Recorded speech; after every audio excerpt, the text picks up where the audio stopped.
కాబట్టి ఆమె నెలవునా పట్టించుకోడు, 2 నెలలున్నా పట్టించుకోడు, కేటీఆర్ను తిట్టినా పట్టించుకోడు, తిట్టకున్నా పట్టించుకోడు. అప్పుడు ఏం చేయాలి ఆమె? So is compel to go out. ఆమె ఖచ్చితంగా ఒక పొలిటికల్ పార్టీ ప్రమోట్ చేస్తున్నటువంటిది మనందరికీ ఉన్నటువంటి ఒక అంచనా మాత్రమే. అవును. సో మీరు అన్నట్టుగా ఇక్కడ కేటీఆర్కి కవితకి మొదటి నుంచి ఆ రిఫ్ట్ ఉండేది.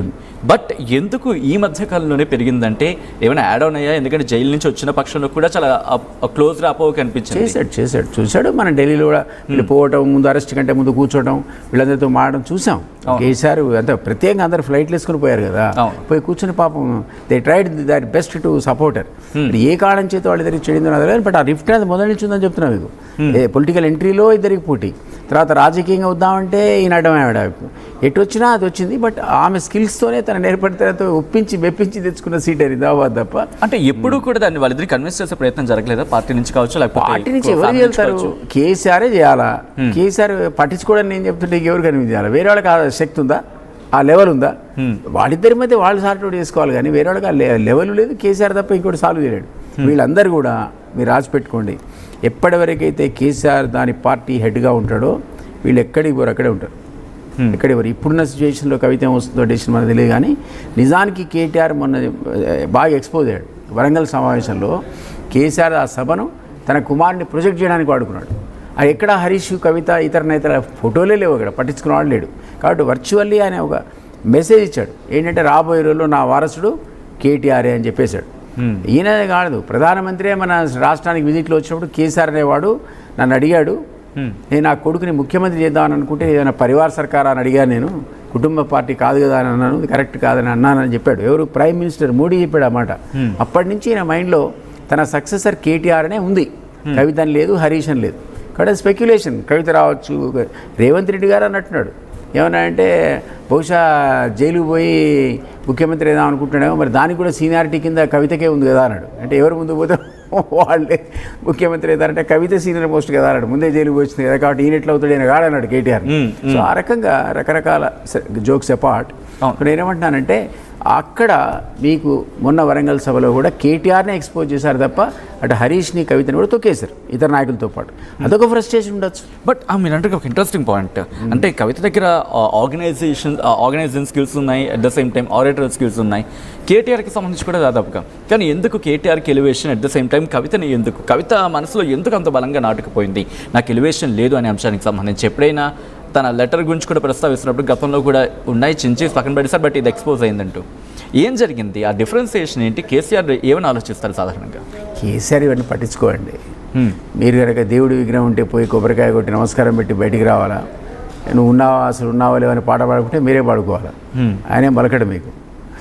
ఆ రకంగా మీరు కేటీఆర్ అని అంతే, కవిత అయినంత, హరీష్ అయినంత, వాళ్ళ పరిధిలో ఆర్గనైజేషన్స్ అని చేసుకుంటూ నిర్మాణాత్మకంగా నడుపుకుంటూ దానిలో ఆయన ఎలివేట్ చేసుకుంటూ ప్రొటెక్ట్ చేసుకుంటూ పార్టీని ప్రొటెక్ట్ చేసుకున్నారు తప్ప ఆయన పిలిచారే నువ్వు తప్పు చేసావనో చెప్తాడు, చెప్పడానికి కాదు. ఎక్కడైనా తప్పు చేస్తే ఆయన పిలిచి చెప్తాడు, ఇక్కడ తప్పు చేసావు, అజయకపోయి ఉండే, ఇజ్జయన్ ఉండే, ఇట్లా ఏముండే డైరెక్షన్స్ ఇస్తాడు. కానీ మీరు అలిగిపోతే వదిలేస్తాడని ఎగ్జాంపుల్ చెప్పాము మీకు.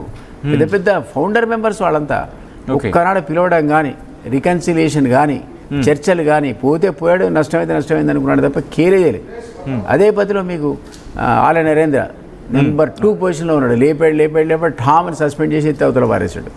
పిలిచింది లేదు, మళ్ళీ రికన్సిలియేషన్ లేదు. విజయశాంతి ఓ పార్టీని మెర్జ్ చేసుకున్నాడు, లేపినంతకు లేపాడు, పక్క కూర్చోబెట్టాడు, ఆహా ఓహో అన్నాడు, ఆ తర్వాత ఎత్తేసి టపాలని ఎత్తేసాడు అవని.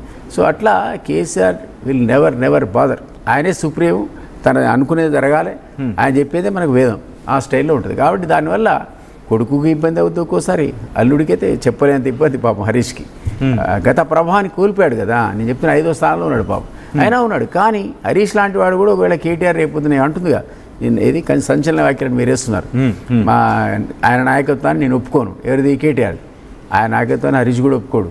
ఈరోజు చెప్పట్లే కానీ కేటీఆర్ రేపొద్దున ఆ పార్టీకి అధ్యక్షుడిగా ప్రకటించిన మరుక్షణమే బయటికి పోయేవాళ్ళు. ఈరోజు కవిత పోతే రేపొద్దున పోయేవాడు హరీషే. సో కవిత గురించి మీరు వచ్చినప్పుడు అంటే చిన్నప్పటి నుంచి వాళ్ళు చూసారంటున్నారు, ఎలా ఉంటుంది వాళ్ళిద్దరి మధ్య ర్యాప్?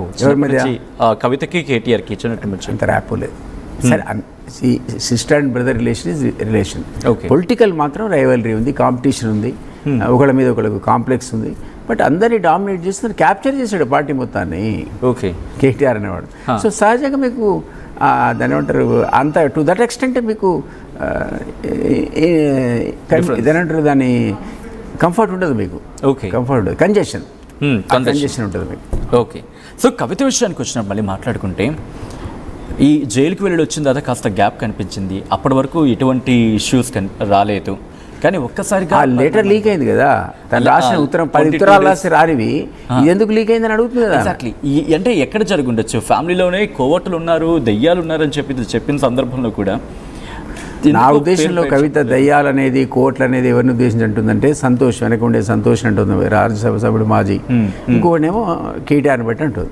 హరీష్కి యాక్సెస్ లేదు, ఆయన లీక్ చేసే అవకాశం లేదు, ఆయనకు ఈమెకు మంచి సంబంధాలు, వీళ్ళిద్దరికి గొడవే. కానీ హరీష్కి కవితకి లేవు. ఆ రోజు నుంచి కూడా they are in very good coordination. So ఈ ప్రాబ్లం వల్ల నాకు అపాయింట్మెంట్ విషయంలో సంతోషంతో వస్తుంది. కూతురు కూడా అపాయింట్మెంట్ లేదు, మీరు పోలేరు కేసీఆర్ దగ్గరికి, ఇక్కడ కేటీఆర్తో వస్తుంది. కాబట్టి ఆమె కోర్టు చేసే దయాలు ఇంట్లో ఉన్న కోర్టులు వాళ్ళిద్దరి గురించి చెప్తున్నారు. అంటే సాధారణంగా తండ్రి కూతురికి మధ్యలో తండ్రి కొడుకు మధ్య అపాయింట్మెంట్ అనే అంశం ఉంటుందా? ఉండదు. But you can't just like that walk in to the bedroom, right? So మీరు అడగాలి కదా, వస్తున్నా అని చెప్పి పంపాలి. ఎవరితో చెప్పాలి? సంతోష్ చెప్పి పంపాలి. సంతోష్ అంటాడు అక్క ఇవాళ రాకు, ఎల్లుండి రా అంటాడు. అది మీకు ఇబ్బందిగా. మీరు అన్నారు కదా కూతురు తలుపు తీసుకుని వెళ్ళిపోవచ్చు కదా, పోదా? ఆయన రానివాడు కూడా, ఆయనకు ఆ నేచర్ ఉంది.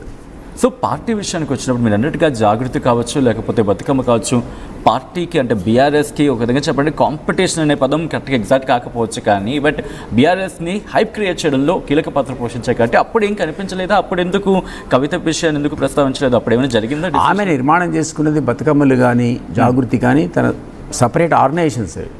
ఈ కన్సాలిడేషన్కి ఉపయోగపడే కార్యక్రమాలు కావు. పార్టీ పరంగా ఎంపీగా ఉన్న సందర్భంలో ఆ నియోజకవర్గంలో పార్టీ కోసం పనిచేస్తే చేసి ఉండొచ్చు, కానీ ఓవరాల్గా ఆర్గనైజేషన్ టీఆర్ఎస్ని కన్సాలిడేషన్ కానీ దాన్ని ఇంప్రూవ్ చేయడానికి కానీ ఆమె ఆ రోజుల్లో అంత సీరియస్గా పని చేయలేదు. Because of the rift. ఎవరితో? కేటీఆరే హోల్ అండ్ సోల్ కదా ఆ పార్టీకి. అందుకే హరీష్ అనేవాడు సంస్థాగత నిర్మాణంలో కీలక పాత్ర ఉన్నాడు మొదట్లో ఉద్యమకాలంలో. 2001 నుంచి ఆయనతో అసోసియేట్ అయి ఉన్నాడు, మేనల్లుడు. ఆయన ఎమ్మెల్యే కూడా కాకుండా మంత్రి అయ్యాడు ఆ జమానాలో. అంత పుత్ర వాత్సల్యం ఉండే కేసీఆర్కి ఆయన మీద. అట్లాంటి ఉండే కిందికి నెట్టేశారు వాడు, నన్ను కూడా నెట్టేశారు కదా. ఆ మాటకు వస్తే నేను కూడా నెంబర్ 2 పొజిషన్లో హరీషో నేనా అన్నట్టుండే, మరి నన్ను కూడా ఒక రకంగా పోగబెట్టారు వాళ్ళు కేటీఆర్. సరే ఆ డిస్కషన్ వేరే అని పక్క వదిలేద్దాం. కానీ నేనంటే అప్పుడు ఆమె ఆర్గనైజేషన్ సంబంధించిన కంట్రిబ్యూషన్ అనేది నోట్వర్ది కాదు, బట్ ఆమెకున్న శక్తి గురించి చెప్పారు. Definitely she the powerful leader అని చెప్తున్నాడు. అయితే ఆ అవకాశం కేటీఆర్ ఇవ్వలేదు. ఆమెను కూడా వాడుకొని వద్దుగా హరీష్ని వాడుకొని ముగ్గురు కలిసి అంతా కన్సర్టెడ్ ఎఫర్ట్ చేసి ఉంటే ఈ చర్చ రాదు ఈరోజు. ఆమెకు ఒక పాయింట్ బాగా టచ్ చేశారు. ఒకవేళ ఇప్పుడు కనుక బహుశా ఈ టర్మ్లో కూడా బీఆర్ఎస్ వచ్చుంటుంటే కవిత ఈ ఇష్యూ బయటకు వచ్చేది కాదు. ఎందుకు రాదంటే ఎవరి పనిలో వాళ్ళు ఉండేవాళ్ళు, అధికారం కదా. దాన్ని ఆ అధికారంలో భాగస్వాములు ఉన్న వాళ్ళకి ఈ సమస్యలు రావు. ఇప్పుడు ఏంటంటే వాళ్ళు ఫోకస్డ్ ఆన్ ఆర్గనైజేషన్. ఎందుకంటే లాస్ట్ ఏమంటుంది కింద గ్రౌండ్ పోయింది, దే లాస్ట్ దేర్ గ్రౌండ్.